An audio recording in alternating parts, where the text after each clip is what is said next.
ನಮ್ಮ ಪೀಠದ ಆಡಳಿತಾಧಿಕಾರಿಗಳು ಹೇಳಿದ ಹಾಗೆಯೇ ಬರುವ ಲೋಕಸಭಾ ಚುನಾವಣೆಯಲ್ಲಿ ಪಂಚಮಸಾಲಿ ಸಮುದಾಯಕ್ಕೆ ಹೆಚ್ಚಿನ ಪ್ರಾಧಾನ್ಯತೆಯನ್ನು ಕೊಡಬೇಕು ಅನ್ನುವಂತಹ ಒಂದು ಆಗ್ರಹಪೂರ್ವಕವಾಗಿ ಎರಡೂ ರಾಷ್ಟ್ರೀಯ ಪಕ್ಷಗಳಿಗೆ ನಾವು ಕೇಳಲಿಕ್ಕೆ ಇಷ್ಟಪಡ್ತೇವೆ.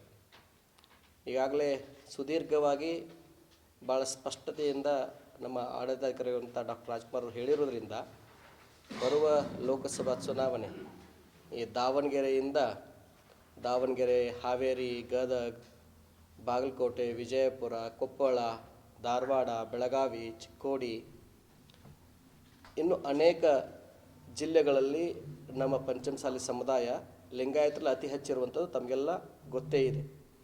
ಪ್ರತಿಶತ 80 ಲಕ್ಷ ಜನಸಂಖ್ಯೆಗಿಂತ ಅಧಿಕ ಇರುವಂತಹ ಪಂಚಮಸಾಲಿ ಸಮುದಾಯಕ್ಕೆ ಇತ್ತೀಚಲಾಗಿ ರಾಜಕೀಯವಾಗಿ ಅವರಿಗೆ ಮಾನ್ಯತೆ ಸಿಕ್ಕಿಲ್ಲ, ಅವ್ರಿಗೆ ಪ್ರಾಧಾನ್ಯತೆ ಸಿಕ್ಕಿಲ್ಲ. ಹಾಗಾಗಿ ಲೋಕಸಭಾ ಚುನಾವಣೆ ಸಂದರ್ಭದಲ್ಲಿ ಹೆಚ್ಚಿನ ಪ್ರಮಾಣದ ಅಂದರೆ ಸಾಮಾಜಿಕ ನ್ಯಾಯವನ್ನು ಕೊಡುವಂಥ ಕೆಲಸವನ್ನು ಎರಡೂ ರಾಷ್ಟ್ರೀಯ ಪಕ್ಷಗಳು ಮಾಡಬೇಕು ಅಂತೇಳಿ ಈ ಮೂಲಕ ನಾವು ಕೇಳ್ಕೊಳ್ತೀವಿ. ನಮ್ಮ ಸಹೋದರ ಸಮುದಾಯಗಳಿಗೆ ಜನಸಂಖ್ಯೆ ಕಡಿಮೆ ಇದ್ದರೂ, ಮತಗಳ ಸಂಖ್ಯೆ ಕಡಿಮೆ ಇದ್ದರೂ ಕೂಡ ಅವರು ಹೆಚ್ಚಿನ ಪಾಲನ್ನು ಅವರು ಪಡ್ಕೊತಾ ಇದ್ದಾರೆ. ನಮ್ಮ ಜನಸಂಖ್ಯೆ ಕೇವಲ ಓಟುಗೆ ಮಾತ್ರ ಸೀಮಿತ ಆಗದೇ ಆ ಸಮುದಾಯಕ್ಕೆ ಸಾಮಾಜಿಕ ನ್ಯಾಯ ಸಿಗಬೇಕು.